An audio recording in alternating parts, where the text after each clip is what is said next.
どうも皆さんこんばんは。こんばんは。こんばんは。はい、乃木坂46のイエーイ。イエーイ乃木坂46の猫舌ショールーム乃木坂ニャンバーワンが始まりました。わーい。水曜日は私たち乃木坂46がお送りしております。今日のお相手は私井上凪と伊予木真央です。よろしくお願いします。お願いします。はい、この番組は乃木坂46のメンバーが毎週いろんなテーマのナンバーワンを超個人的に発表していこうという番組で、猫舌ショールームにちなんでニャンバーワンとなっております。初めてショールームをご覧になっている方はまず無料のアカウント登録をお願いいたします。お願いいたします。お願いします。ということでここから1時間お楽しみください。お願いします。お願いします。ということでね、もう早速もぐもぐタイムに行きたいと思います。美味しそうなものがあります。見せてください。見せちゃいます。見せちゃいますよ。おい、これお団子。団子です。美味しそう。和な感じです。うん、嬉しいですまったりね。はんなり、何する？何しようか。好きなやつ。どれがいいかな。なんかにせーので指さす。せーの。お、こ離れた。どうぞどうぞ。ありがとうございます。お手で拭きましょう。お手拭きを。お手拭きしおます。手拭きを。よし。もぐもぐして1時間終わっちゃう。そんなのもありかな。ありかな。まったりしていいですか。ね。私配信3日連続でやってるの。え、そうなの？そうなの。さつきのね、乃木坂週刊ニュースに参加させていただき、昨日は乃木帯をし、おお、今日はこちら。素晴らしい。最新系。皆さん見てくれてるのかな。おなじみの伊予木さん。そうなの。めっちゃ久しぶりの生配信だったのに、久しぶりいっぱいやってます。私は猫舌ショールーム久しぶりだな。前回11ヶ月前とかやったわ。え、調べたんだ。見てください。むちゃんは何を取ったの？こしあんのお団子です。美味しそうでございます私はくるみでございます。あら、おしゃんな。はい、もう一目見た時から食べたくて。よかった、食べなくて。じゃあいただきましょうかね。はい、いただきます。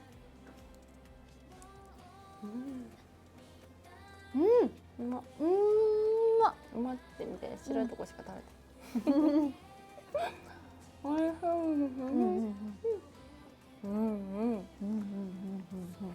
い。確かなお味。初めてですね、2人でやるのは。そっか。そっか。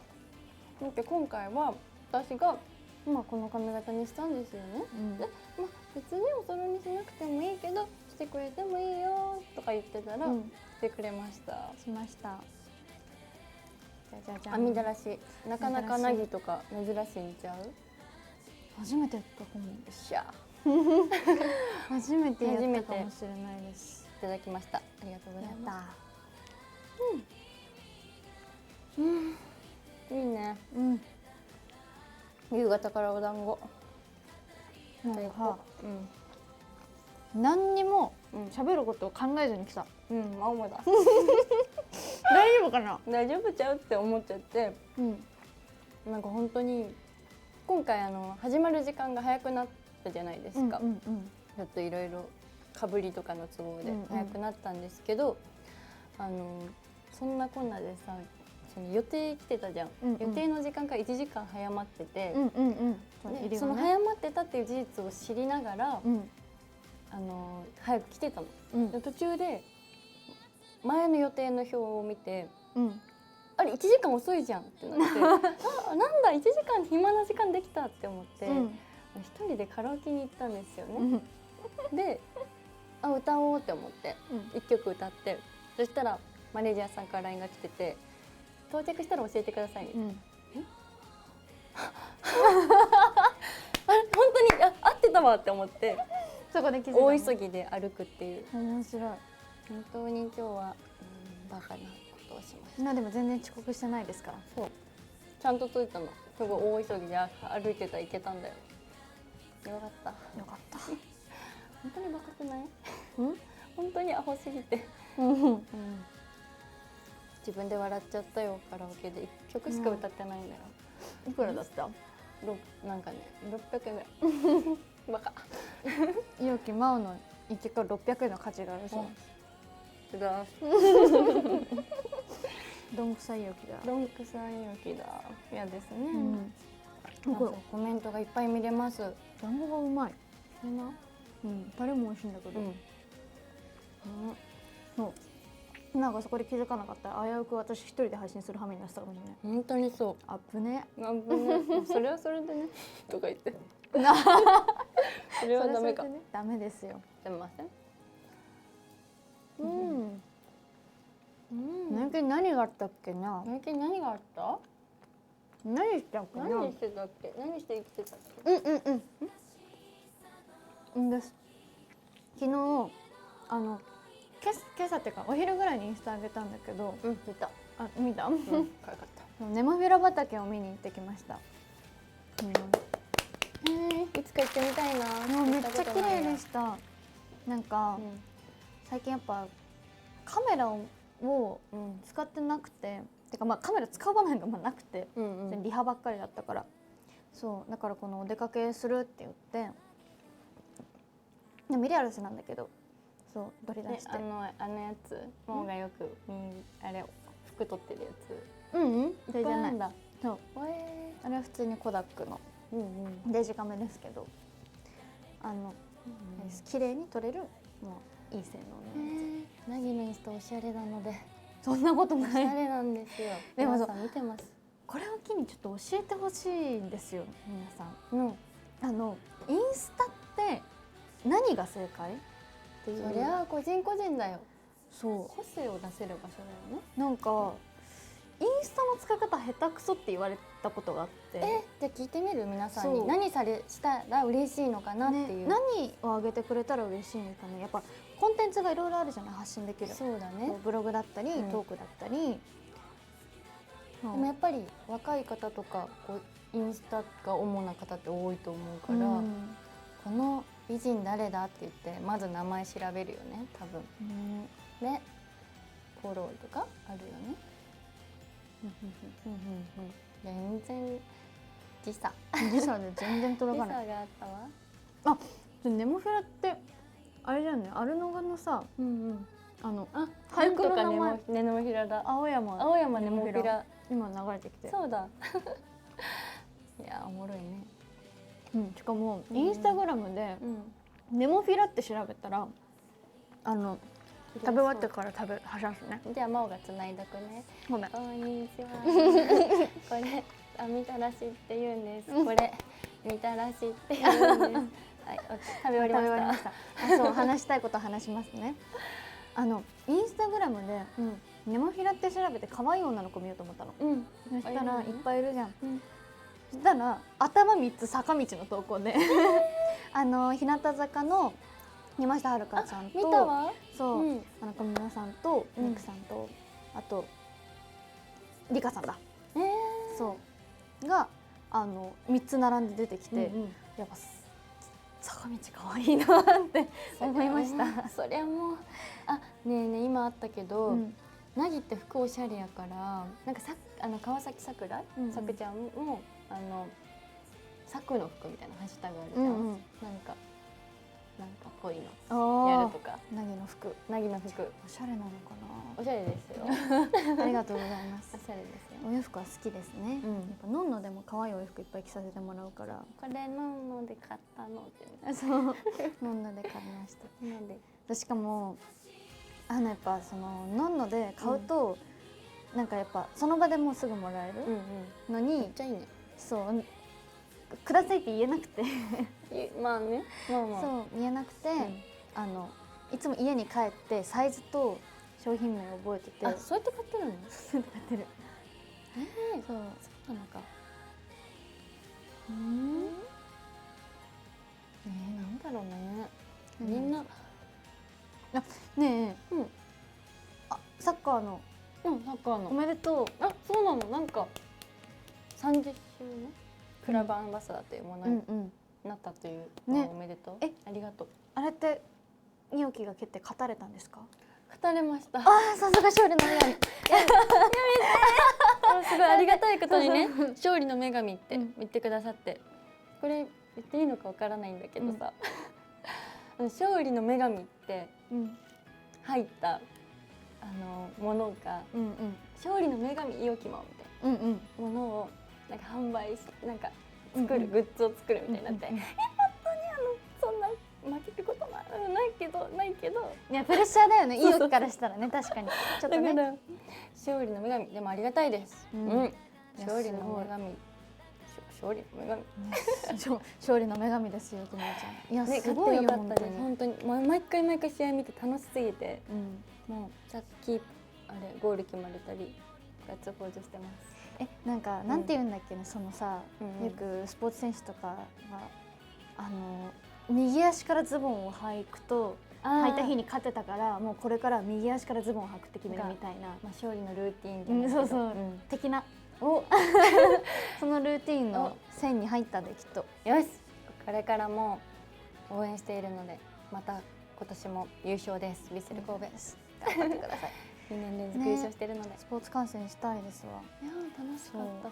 私弟がね2人いるんだけど、弟が2人ともバスケをやっていて、ね、出身神奈川なんだけど、そう神奈川にもいっぱいバスケのチームが入ってて、うち私知らなかったんだけど、ファンクラブに入ってるらしくて、そうみんなで。じゃあもうみんなね、サポーターなんだ。そうだから今週もなんか試合見に行くって言って、そうサッカー観戦、サッカーじゃない、バスケか。そうしかもなんかあんまり私スポーツ観戦したことないんだけど、あれ何なんだろう、なんかに当たったか何かで、その試合見に行ってなんかに当たったって言って、バスケットボールに選手のサインがいっぱい書かれたボールが当たったって言って、めっちゃ嬉しいじゃないか。それは実家に飾ってあります、バスケットボール。でももうナギもなんかバスケのバスケかしたらいいよね。弟は喜びますね。ママサッカー3年もね、3回もさせていただいてるので、ちょっとドリブルとか頑張ってみたい。頑張って。ドリブルねできるようになりたいですね。確かにドリブルか、できたらなんかいいなって思って。あれどういう理屈なんだろう。ドリブルなんで走ってる間にどんどんボールも一緒に走ってくれるんだろう。すごいよ、本当にすごいの。すごいよね。もうね、どこからその体力がいや本当にそう湧いてくるんだっていう。本当にね、毎回楽しいです。とても。もうちょっと次も楽しみにしております。そうですね、応援しに行きたいと思います。見に行きたいね私も。ということでね、もぐもぐ、この後ももぐもぐするかもしれない。暇があればもぐもぐしましょう。ですけど、とりあえずこのコーナーは一旦終わりで、続いてバスラの印象に残ってるシーンナンバーワンをしたいと思います。はい。また、ほい、リップ塗る？塗る？どう？何疑いたの？いけそう。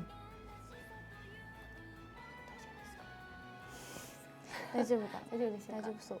大丈夫。ということで、はい。その続いての企画に参りたいと思うんですけど、いよいよ今週17日と18日の2日間にわたって乃木坂46 30thバースデーライブが開催されるということで、この時間は私たち2人の過去のバスラで印象に残っているシーンを一つずつ発表していきます。ということで、もう今週末だよ。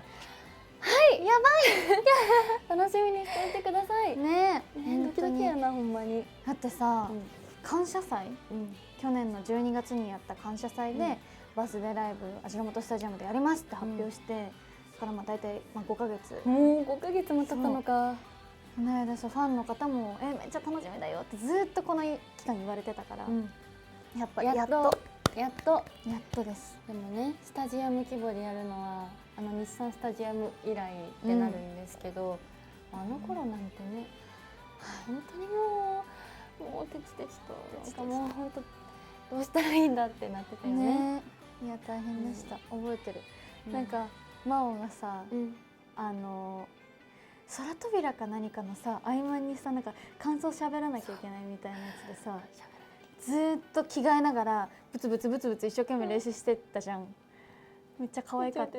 もうみんなにこれで大丈夫かなとか聞いて、みんなもでもみんなそれぞれ次の曲があるから、大丈夫だと思うよ、みんなうわーってなっててみんなわーってなってる中で、ってなって、で空扉のね、忘れもしないなんかノースリーブ着てた、水色のやつね、衣装で一つ結びしてね、「いやきまおちゃん」って言われてって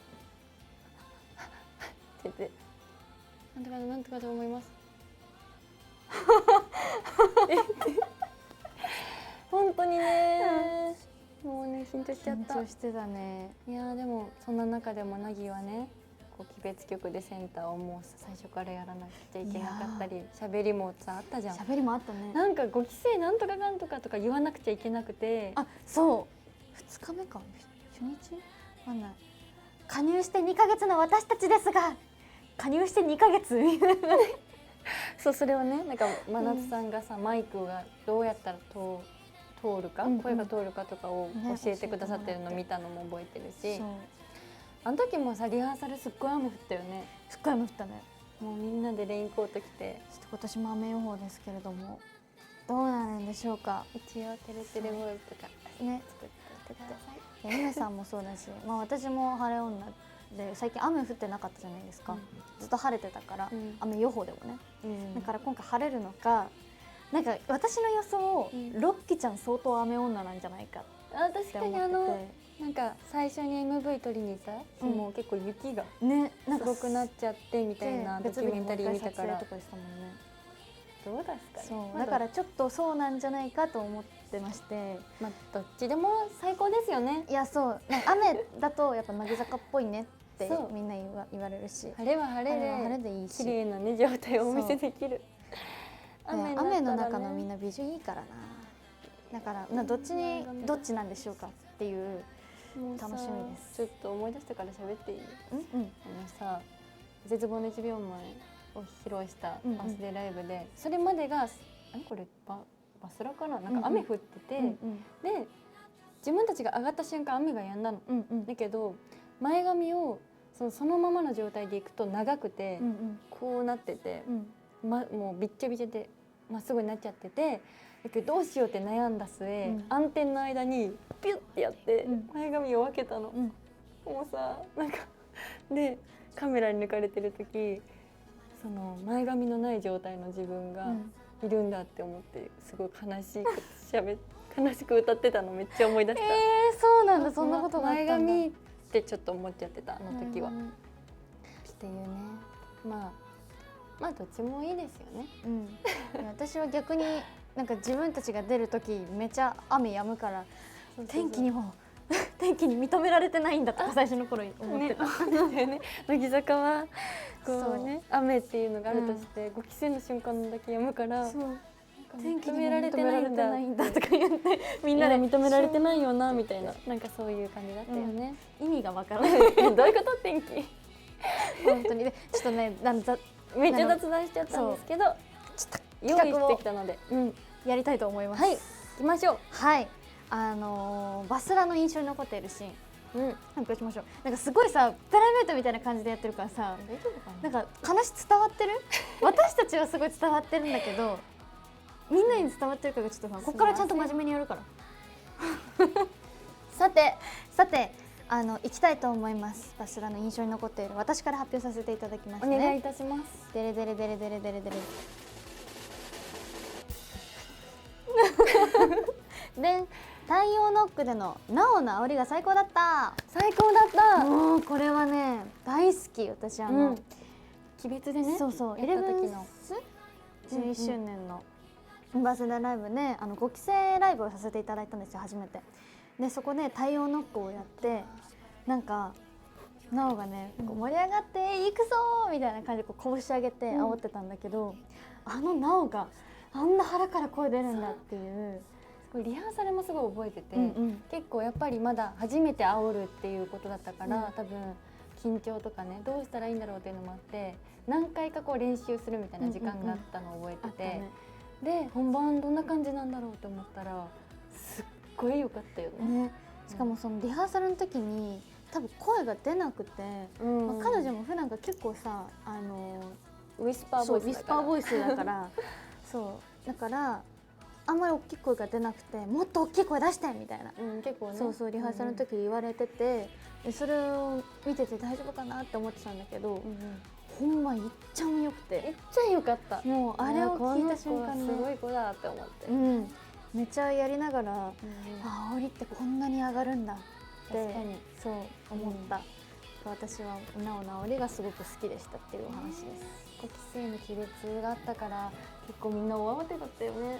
ね、いやなんかいろんなことが重なってさ、51は忘れられないかも。そうだねでも、なんかさバースデーライブもう私たちは加入してからずっとなんて言うんだろう、全曲披露じゃないじゃない、バースデーライブだから全曲披露のバースデーライブ本当大変だったって話を聞くけど、なんか普通に全然今まで楽だったというか、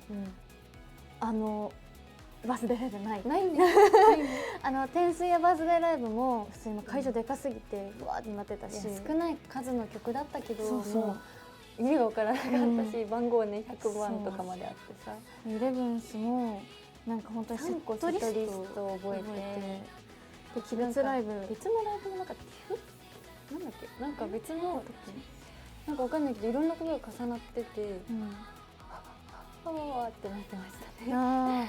いやでも本当にイレブンスもだから5期生ライブが本当大変だった。私なんだっけアンコール、アンコールじゃない多分17分間とかをやって、ラスト曲でそれでありがとうございましたって言って締めの挨拶一言みたいにしなきゃいけなくて、でもそれを考えてきたのにパッてステージ上で忘れちゃって、なんだっけ何喋るんだっけってステージ上でなった記憶がある。いやもうなぎは最初から喋るとことかもさもう多すぎて、いやそんなことない大変よ、飛んでいったらね怖いよね。ね大変だった。去年私も頑張ろう。トゥエルブスもやばかったからな、4日間全然違うセットリで。そうだね、大変です。今年も大変ですけれども頑張っております。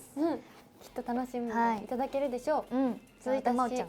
私はその今回そのバスラで印象に残っているシーンって聞いた時に書く前にパッてなんかすごい思い出したシーンを発表したいと思います。気になる。じゃん、鈴木彩音さんのイレブンスバースデーライブの時の日常です。なんですけど、これを私は裏でそのモニターがあるんですけど、を見ていて本当になんかびっくりしたというか、なんかうわすごいみたいな、それ結構感動を受けたっていうかすごい覚えてて、なのでなんか多分それが今刻み込まれすぎてて、鮮明に日常で最後にさタタタタタタって言って決め顔があるじゃないですか、そこでなんか鳥肌が立ったので覚えてて、ちょっと書いてみましたね。いやでも覚えてるもん、舞台裏でさモニターが大体2台か3台ぐらい置いてあるじゃない、裏にも。でそれでどのモニターにもみんなメンバーとかマネージャーさんとかめっちゃ張り付いて、でもうなんかみんなやばーみたいになってるから、もう1個落ちて、やばいみたいな、めっちゃかっこいいなったので覚えてる。そうしかもね、もうマオがこれを書くときにやっぱこうなんていうの、自分たちがのこととか話した方がいいのかなとか、やっぱなんか一番最初の日産とかなんか書いた方がいいかなとか言ってたんだけど、でもどうしてもこれが一番最初に出てきちゃったんだもんって言ってもうでも今これが最初に思い出したからこれでいいんだって言ってこれがいいんだって思って書いて、これを書かせていただきましたね。本当にああいうパフォーマンスを全ての曲でなんかできる人間になっていきたいですね。アイドルとして本当すごかった。でも他にもなんかいろいろ思い出して、私はその5期生ライブあったじゃん、イレブンスですごい本当に焦ってて、もうここはこうでってギリギリまで確認を重ねた結果、前髪を固めるのを忘れてた。最初に出た時に、だからちょっと見てもらえれば分かると思うんですけど、最初前髪がピョンピョンピョンピョンしててなんかいつもよりなんかピョンピョンするって思ったら、前髪固めてなくて、本当にもう裏でちょっと泣きそうになってた。面白い。固めてもらって間に、なんか汗でした汗ピイレブンスな、2人ともイレブンスイヤーバースデーライブの記憶です。そうですね、結構大変だったライブ、そうですね、いろんな怒られたし正直ね今だから今でも別に笑い事じゃないんだけど、なんか本当みんないっぱいいっぱいだったから。そうだね、それぐらいじゃないと、もうそうそう愛のある鞭だったよね、本当に本当にそう。いやでももう自分たちでももうボロボロなの分かってるからもうみんなで集まって、何回もね、そうここは123で回るみたいなここは右回りだよ、右肩引きだよ。優しさとはだっけ、優しさとは優しさとはとか、だってその振りとしてはすごく複雑なものとかではないと言ったらあれだけど、いやでも本当にそう優しさとはめちゃくちゃ簡単なんですよ、振りが。本当に手でもこうなんか今だったらねギャルぐらいで、あの当時も別にそんなに他にも難しい曲やってたけど、なんかみんなでなぜか合わなくてめちゃくちゃ怒られてできないよって、そうなんか先輩たちとかが見てる中でしかも5期生で披露する、しかも全体ライブ、初日の全体ライブとかで5期生で優しさとはそう披露して、なんかもうその時ちょっとやばいみたいななんか結構みんなでタイミングとかね、緊張でなんかやってきたことができなかったりとかして、なんかでまたってなっちゃってたりとかして、そんな感じだったじゃん、だからきっと今の6期生の子もすごく不安なんだろうなって思って、そうね、皆さんでもすごいでも全然なんかすごいできてるようにね、のきちゃんたちめちゃくちゃ頑張っておるので、きっといいライブになるんだろうな。でもなんか初期の初々しさもね感じますね。確かにね。なんかコメントとかも3つか募集って上に書いてある、皆さんがそれで印象に残っていることって。なんかある？何これ？またせっかち。せっかちなかった。私すごいせっかちなかったつもりたくさんやらせていただいてるんですよね。私も1回もやったことないです。本当？はい。こうやっていつもやってます。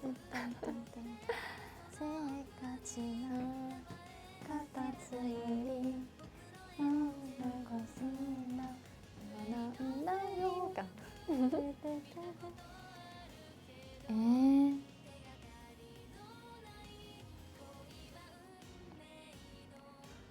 今日の私声でかいなって言われたんですけど。そうなの、真央がちっちゃいんじゃない？本こんにちは、みゆき真央です。ゆうきまおです。ゆうきま先ほどからちゃんとすると言っておりましたのですが、ちゃんとできているでしょうか？ちゃんとできておりますでしょうか？アナウンサーみたいに喋ってみようかな。濁点をこうがって確かにでも本当できないよね。どうですかね。何かコメントなのがあったらちょっとやめるね。合ってるそれもうキャラバンね、やらせていただきましたね。あとボーダーめっちゃ好き。踊れる今。最後のこの愛の声をやばいね。なんかでもやっぱりいっぱい踊らないと。私はペンスイヤーバースデーライブのマリカさんが出てきた瞬間裏で見ててってなってましたね。いや、ペンスイヤーバースデーライブ懐かしいな。懐かしいですね。階段をさ、なんかようわからんでたあれだけどさ、あれ違う階段？デカ階段？なんかそうでもセットもね不思議だったよね。やっぱ今思えば。でもなんか裏なんだけど、そのステージがあって、ここにもうなんか多分マイクを取る場所とかなんかいろいろあってはけてきて、こっからなんかもう一回階段を降りて先輩たちの着替えとか着替えがこっちにあって、あった5期生の着替えがこっちにあって、5期生だけね別だったね。そうだから階段を登ってみたいな感じで出ていかなきゃいけなくて、5期生着替え遅いって言われて、そうし、はい、大変でしたね。すごい大きいさ階段登って、うんうん、この工事現場の足場みたいなところを登って、うんうんうん、皆さんの近くに行くっていうのもあって、あ、ライブってこういうものなんだって思って言ってたけど、ね、あれ以上出現してないやつなんですけど、うんうん、ね、いろいろ覚えてるもんよね、うん、本当に。イレブンスの IC だって4期さんのやつかな、ちょっとなんかいろいろ混じってる。なんだっけ、台の上でさ、うん、なんかエコスティックじゃアコーギバージョンみたいな「愛しとでもいいよってなんかゆっくり始まったやつ、あれめっちゃ上がったな。覚えてるな。しかも IC かな、11周年の IC の、うん、でなんか久しぶりに2番を聴いて、そうだったか、なんかその2番の先輩たちの歌声からめっちゃテンション上がってんだろうなってのがすごい伝わって、なんかもしバスラはでもブルーレイあるもんね、うん、まあ、もし見れる方いたら、私は大好きでさ、イレブンスやバースデーライブの4期生さんライブの IC の2番 IC だったと思う、多分4番目とかじゃなくて、って思いつかない。 IC の2番がめちゃくちゃ良かった、大好き。バースデーライブ楽しみですね、とっても。楽しみですね。ということで、まあ本当に話したいことはいっぱいなんですけど、来れない方も配信でもしよかったら見てみてくださいね、配信の告知もありましたから。ということで、はい、続いて質問返しのコーナーに参りたいと思います。質問返しのコーナー、はい、こちらはですね、ショールームの公式 X に寄せられた私たちへの質問にこの場で答えていこうというコーナーです。たくさんの質問ありがとうございました。ありがとうございます。出演メンバーをショールームの X アカウントでお知らせするときに募集していたりもしますので、ぜひぜひチェックしてみてください。ということで質問コーナーに参りましょう。はい、はい、ここにありがたやいっぱいですね。ありがとうございます。質問のリストがあるので、この質問の中から相手に答えてほしい質問を選んでそれぞれ質問し合っていきます。はいはい、うん、あとまあ30分過ぎました。まだあるじゃん。まだ意外とあるね。びっくりだね。いや、なんか結構さ、早い、短いからさ、いつもより早くしなきゃって思っちゃったけど、意外と大丈夫じゃない？喋っちゃう。1時間短くなっちゃったじゃん。短くなっちゃった。そうだぜ。まあ答えてきますか。なんかある？何だろうな。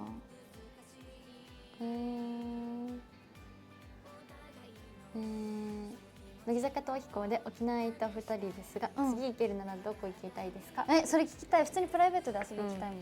どこがいいかな。そう、いろはとね、もうね、なんかいきなりいろは出てきたけど、なんか旅行で言うと、そうそう、普通に3人でも仲良くしてるから、行きたいねみたいな話してて。怖いかな。どこがいいんだろうな。国内でゆったりまったり美味しい旅がいい。そうだね。私もひたすら京都に行ってるから、めっちゃ行ってる。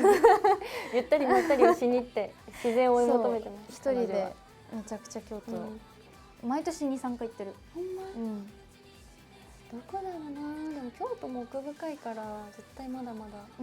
私も延暦寺とか行きたい。はい。なんかすごい階段に登って。昔社会でやった覚えがある。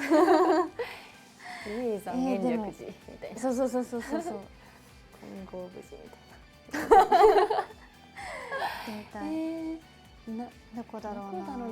奈良でさ、鹿に餌とかやりに行くのどう？鹿っていうの？なんか歯医者さんみたいな。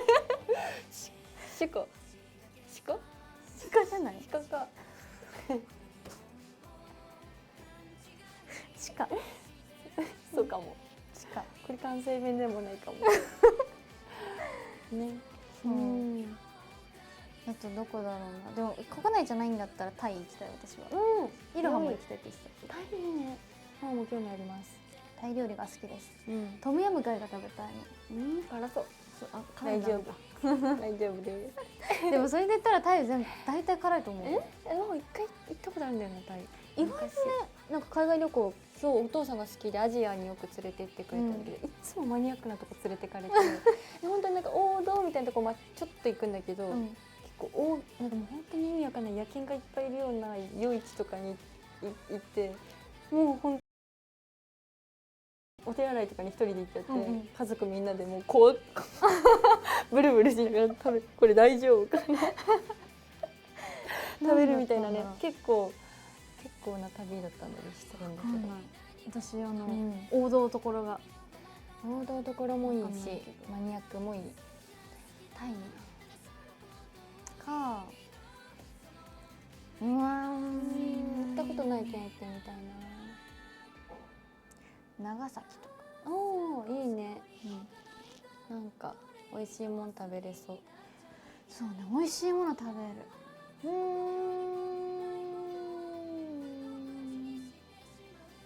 そうだよな。栃木行きたいな。栃木、日光、湯葉有名です。日光あり湯葉食べに行きますよね。日光行きたいです。私はね、なんかありますか？なんかありますか？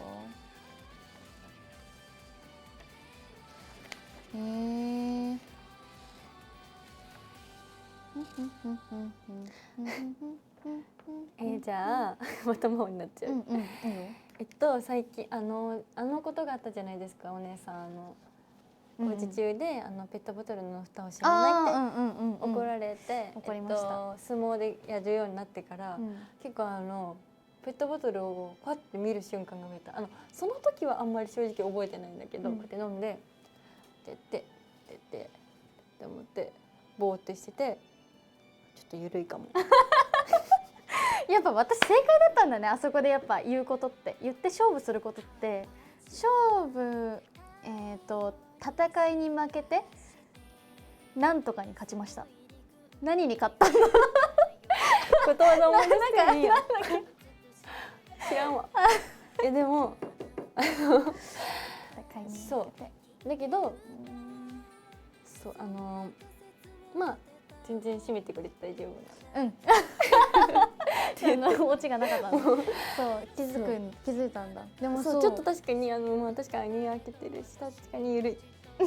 端っこに置くでしょ。なんかもうまあまあギリギリ。もうちゃんとしていきたいと思います。素晴らしいです。よかった。でも結構ナギ白濃くて始まる前ナギと対戦するよっていうの軽く、何言われるとか全く知らなくて、でもなんか全然ナギは普通に始まるねみたいな、収録始まるねみたいなテンションだったので結構ぶっ込まれてそうイロハにもね昔スター誕生で言われてるんですよね、実は。そうなんですよ。だからゆきまちゃん忘れ物多いからね。忘れ物って現場に物を忘れてくるんじゃなくて現場に物を忘れていくんですよ。聞いてもらっていい？この間忘れ物があった時ってマネージャーさんが写真を撮って「これ誰のですか?」って言って、で多分個別に「私のです」って言ってみたいな感じで流れがあるじゃない。この間帽子が車両に置き忘れて、うわ私だって思って、その時はすみません私のでしたって言って、その後にさピンあったの分かる？分かる分かる。でもさ、なんか2回連続もさ言うの恥ずかしくてさ、ピン後で言おうって思ってさ、ちょっとまだ言えてない。2回連続でかかった帽子とピンの忘れ物の募集、どっちもいよきまおちゃんだったらしい。自分でもびっくりしたよね。すごいね。そんなわけないですよ。めっちゃ忘れるんだよな。なんで？本当に面白い。だってさ、なんか私が忘れ物をいよきに届けに行って「これ忘れてたよ」って言って「ありがとう」って言って、私がなんか控室とかにいて「ちょっともう先出るね」って言って、またもうそれ忘れてて。そうなんだ。やばいね、やばいね、そんな人いる。また忘れてたって思いながら、いや可い愛いよ本当に。そんな人ね本当にでも自分でも心配になってしまうね。別に物を忘れるとかもそんな普通程度だと思うんだけども、確かにまあ、そう、もーちゃん別に家にでも何か忘れたとかそんななくない？そんなたまにやってるかもだけど、そんななんだけど、ね、まあ私渋谷で財布と携帯どっちも置いてたことあるからよっしゃ勝ったもう財布とかなくしたことないんだよ。私はこれ話したっけ？大なり小なりだ。去年の年末、お財布をなくして、携帯を壊したっていう話しましたっけ？言ってたし、どうなんだろう、なんかで言ってたかな。まあお財布は普通になくしたんですよ。他はね普通。大丈夫なもんなの？全然いろいろ入ってるよね。そういろいろだから全部止めて、全部月見直して更新して、そうでさらに携帯も水没しまして、はい。ごめん、それはママも言ったことある。私携帯貸したもんね、それでね。そうだ、なぎに携帯貸してもらって使ってないね。あれのおかげで助かったね。そう、まあでもそう去年の年末に携帯も壊れたし、財布もなくして、とりあえず身分を証明できるものがパスポートしかなくて、そうね。待って、結構泣いちゃうなそれ。そう、戻ってこなかったの？戻ってこなかった。捨てちゃったのかな。それはそれねやばいよわかんないんだけど、誰かのね、誰かさんが、優しい誰かさんが。でも別に届けられてもないし、クレジットカードとかも、使われてはないの。よかったけど。しかもクレジットカードはなんていうの、普通に別のところに移してたんだ。だから大丈夫だったけど、それでもいろいろと全然大丈夫ではあったけれども、そうやっちゃったって思って。やっちゃうことってあるよね。ママもでもこれなんかもういろいろ自分の暴露してるだけだよね。そうね。一応話す。どっちがいい？最寄り駅でいろいろ書いてる IC カードを落とした。けどちゃんと戻ってきたの。いや日本って素晴らしいよ。本当にだってさ、それこそさっき話したけど渋谷で財布とスマホをお店に置いてきて、2時間ぐらいそれに気づかなくて、2時間ぐらいずっと散歩してて。でもさ、それでさスマホデトックスしてて偉くない？ 1時間ぐらい歩いたところであれないぞって思って、電車乗れないぞってなって、でそれでもいろいろ探して1時間戻ったら全然普通になってて、平和な国だ。素晴らしかった。ダメよね。なんかもうね、結構悲しくなってきちゃって下の方見てたもん。次の話題行こう。ごめん、なんかこんな予定じゃなかったなんか何話してんだろう本当に。何話してんだろうね。ここで話したね、ちょっとやばい、どうしよう、なんだろうな、今先輩になるんですよねみたいなコメントが書いてあって、焦り。でもさ、すごい先輩になったんだなって実感するわけじゃないけど、こうお部屋とかに入って待つ場所とかに入ったら、こう後輩の方がみんながお疲れ様ですってこう立って言ってくれたりとかして、あらお疲れ様とか言ってる自分がすごい先輩かなって思う。わかる、確かに。すごい可愛いのですよ皆さん。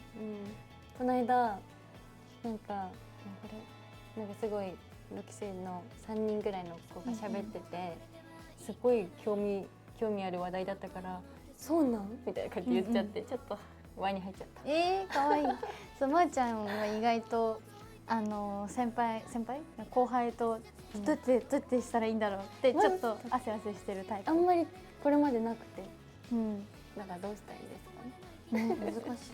私もどうしたらいいんだろう、どうやってかかったらいいんだろうな。仲良くできたいです。そうなんか先輩できない普通に。先輩しなくてもいいんじゃない。だからなんか人と人で、そう仲良く楽しく話せたらいいな。本当にね、みんながでももう写真とかさ撮ったり、さご飯行ったとか聞いて目ん玉まん丸になってたね。ご飯行こういいね、素敵だわ。ご飯行こうって言ってる子もいるんだよね。素敵だわ。そうロッキちゃんのことを話したい。子のこと？なんか6期生から先輩エピソードをよく聞きますが、5期生の中で一番先輩風を吹かしているのは井上凪先輩ですかって質問が来てて、どうなのかな。どうなんだろう。誰かな。誰だろ誰だろうか。でも誰だろうか。う。5期生みんなフレンドリーな感じだよね。めちゃくちゃ後輩に話しかけに行ってます。そう、5期生そうだね、なんかやっぱりそれが嬉しいかなとか思う。なんかね、やっぱ加入した時、自分たちが加入した時とか、なんかやっぱ先輩に話しかけに行けなかったから、やっぱたまに先輩に話しかけてもらえるのが嬉しかったから、確かにそうだからいっぱい話しかけちゃおうって思って、嬉しいかな。そう嬉しいかな。この間さ、あやのさ、スター誕生行った時のあやのコメントみたいなの見てさ、あやこお姉さんだって思った。すごいいろんな多方面に対してのコメントを述べてて、なんかすごいあやできる子ですからね、本当に。そっか、スター誕生もう行ってるもんね。いや私はうまくカットしてもらっていい感じにまとめてもらったけど、もうずっとどうしようってめちゃくちゃ多分オズワルドさんに迷惑かけた。本当？あなたたちもね、先輩初心者なんで、そうですね。ね。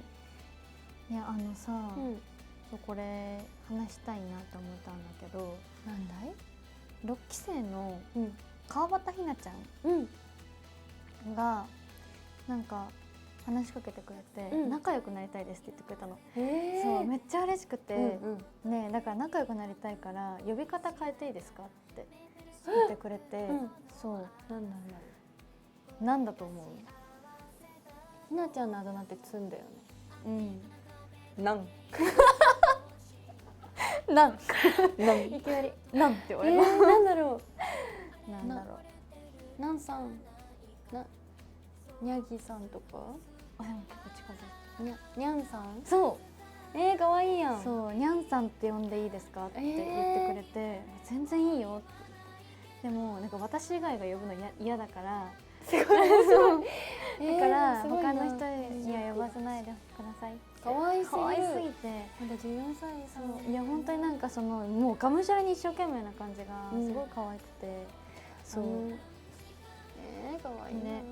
なんかひなって呼び捨てで呼ぶことにしたんだけど、うちにもひながいるじゃない。そうだね。どうしようと思って、もう岡本ひなは岡本って呼んでみようかなと思って。でもね、なぎは結構上の名前で呼ぶから。そう、いおきもそうだし、まおはまおの方がいいんだよね。まあどっちでもいいかな。いつもいおきって呼んでる。なんかね、一ノ瀬もそうだし、結構みんな名字で呼んじゃうんだよね。さくたんとあや、あとさっちゃんはそんなことないけど、中西、一ノ瀬、池田とか富里もないです。なんだろう、気分です。そう仲良くさせてもらってます。いいね、可愛いね。可愛いの。そっか。いっぱい話しかけてほしいし、いっぱい話したいです。いっぱい。だからみんなは呼んじゃダメですからね。にゃんさん呼んじゃダメですか？にゃんさんちょっと早く選んでもらって。呼んじゃダメだよ。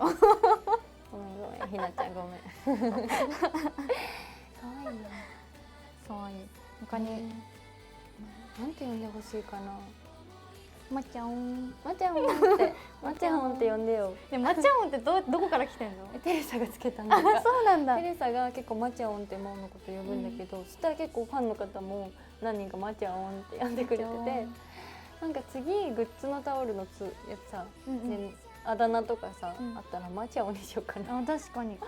これいいよね。私どうしようかな。何も考えてない。にゃんだったもんね。そう、にゃんとにゃぎを作った。にゃんとなぎ作った。次はじゃあ次どうしようか。いのさん。いのさん。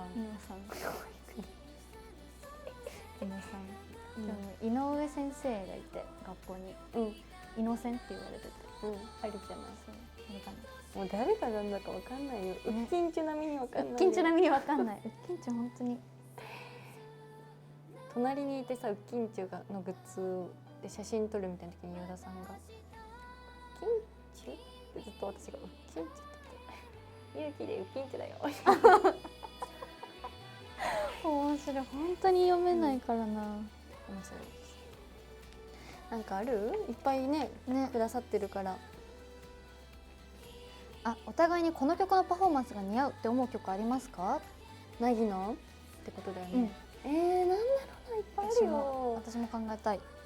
そうだな、真央が結構覚えてるのは「命は美しい」をナギがセンターで披露した時の、なんかね、本番ももちろん素晴らしかったんだけど、なんかリハのなんかね雰囲気がすごくね、なんだろう、物移ろみたいな、なんかわかんないけど、いっぱいいっぱいだったからまあその表情がなんかすごい良かったの。嬉しい。でも覚えてます。私もお母さんが、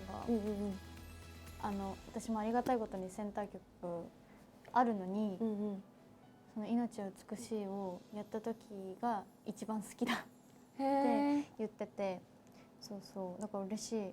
なんだろう、いよきの。でも本当にまあジャーネも好きだし、ありがとう。何でも似合うからな。明るい曲も好き。でもいよき結構そのしっとり系好きだから私は。清志郎さん振りの何かやってほしいな。清志郎さんの振りが好きです、とても。コロニアじゃないわ、考えないようにするとか大好き。でもすごい王道だけど、シンクロニシティとかなんか似合いそう。すごいスタイルいいし、衣装も入るだろうし、やってほしいな。見つかりたいな。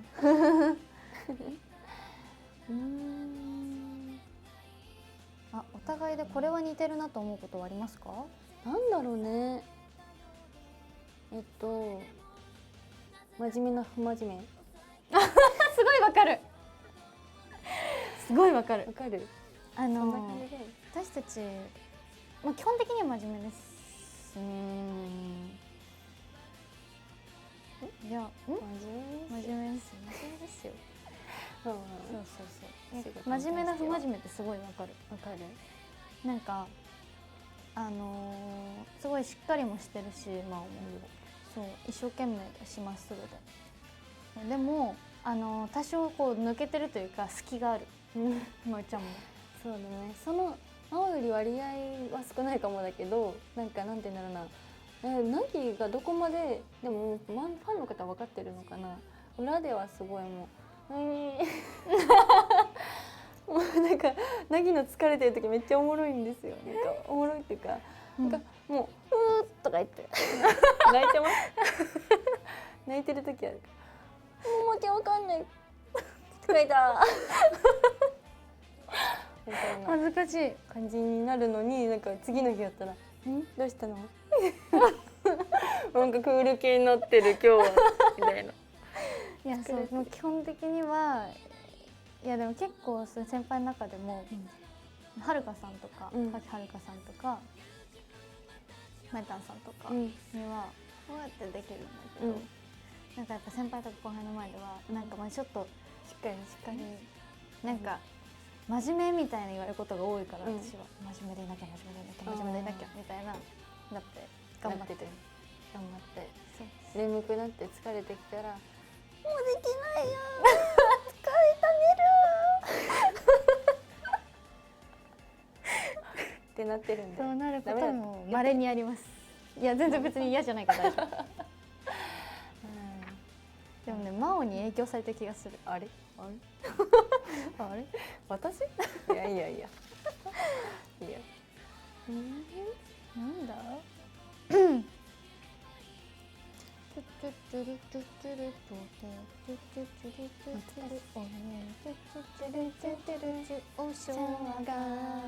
かしい。これ一番最初にやったんですよね。オフショアガールを研修生になって一番最初に男子レッスンオフショアガールをやりました。でも全然ね、私は本当に簡単なのも覚えれなくて大変だった。多分正規ぶりじゃなくてね、そうあそこで作ってもらったふりで。なんだったっけ。待ってどうなんだ。今サビがパッて出てこなかった。なんだっけ。全くそう君に恋をしてるおしょわが夏の束ねて束ねて白いその浜を横切って今みたいな、なんか海へと帰るマーメイドコドリンクイェイコドリンクヘイワンドインアネイオーイェイオエみたいなやったよね。全然覚えてない。懐かしいな。懐かしいな。あの頃本当にね必死だったの。ダンスが全然入らなくって、でもね今はなんか振りを入れる時間とかすごい全然苦じゃないっていうか、楽しみだなって思えるようになったので、昔は振り入れなんだって今日思うと憂鬱で仕方がなかったんだよね。わかる。もうちょっといい時間になってきてしまった。めっちゃ喋ってるやん。なんか、本当に1時間これで大丈夫だったんだろうかって思いながら1時間が過ぎた。大丈夫ですよね。大丈夫だったどうですかね。ということで、本当に私たちのプライベートをただただ覗き見ていただいたっていうこのショールームになっておりますが、ではエンディングのお時間になってまいりました。はい、ちょっと今からね感謝を込めて上位の方の名前をお呼びしたいと思います。はい、ということでじゃあ上から4番一斉、はい、一斉ので呼ぶ？はい、せーのね。これなんて言うんだろう。せーの。ウィリアムさん、ありがとうございます。続いて、たくみさん、ありがとうございます。じゃあ続いてかっつぁんさん、ありがとうございます。はい、オーパスワンさん、ありがとうございます。はい、シェルリさん、ありがとうございます。バリーさん、ありがとうございます。東京のスワンさん、ありがとうございます。せーの。新田さん、ありがとうございます。はい、クレリンさん、ありがとうございます。せーの、アヒルさん、ありがとうございます。はい。はい、たくさんの方がね見てくださってありがとうございます。ありがとうございます。なんだ。乃木坂46からのお知らせということで、お知らせさせていただきます。5月17日土曜日、18日日曜日、乃木坂46 30th Year Birthdayライブが開催されます。さらに乃木坂46 38枚目シングルネーブルオレンジが発売中でございます。まーちゃん何か告知ありますか？はい、この後7時からアミリーバボーに出演させていただいているので、バナナマンさんとね一緒に出させていただけてすごく嬉しいですので、あと1分で始まるのでよかったら見てみてください。お願いします。他にもドラマもやってますしね今。はい。まだよかったら見てください。見てください。私は今月なんだ7、8月のんのが発売しますので、今月は19日だったかな。はい、よろしくお願いいたします。専属やらせていただいておりますので、はい。などなどございます。何かあったかな。大丈夫かな。大丈夫かしら。とりあえず見てみてください。はい。はい、次回の乃木坂No.1は5月21日水曜日の19時から生配信の予定になります。次回のメンバーまたお知らせします。はい、また次回の配信を見逃さないためにも画面上のハートマークを押してこの番組をフォローしてください。フォローするとショールームアプリをインストールしているスマートフォンに番組開始と同時にお知らせがいきます。ということでもう終了の時間になってまいりました。はっちゃんお願いいたします。よかったら見てください。はい、見てくださった皆さん本当にありがとうございます。残念ですがそろそろお時間みたいです。またお会いできるのも楽しみにしております。乃木坂46の井上凪でした。伊予木真央でした。粘るちょっと粘ってみた。ありがとうございます。またね、バイバイ。